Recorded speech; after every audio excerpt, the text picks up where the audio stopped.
Sziasztok! Most már tényleg beszéljünk komolyan a Bémer terápiáról.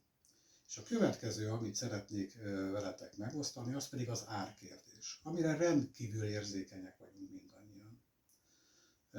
Azért vagyunk mi magyarok, mert próbáljuk megkeresni azokat a megoldásokat, amivel mégiscsak olcsóban tudjuk megvenni a Bémer terápiához kapcsolódó orvosi eszközt.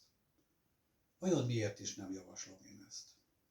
Hát első körön el kell, hogy mondjam, egy használt készülék vásárlásánál nem kapjátok meg azt a supportot, utógondozást, amit egy új készülék vásárlásánál egy megfelelő Bémer partner át tud nektek adni, és folyamatosan rendelkezésetekre fog állni.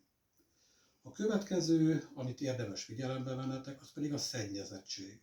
Nem tudhatod azt, hogy ki, hogyan és mi módon használta a Bémer terápiát, és amikor a saját ágyadba, a lepedő alá beállítod, berakod a Bémer teljes testkezelő egységet, vajon milyen jó érzéssel fogod ezt megtenni.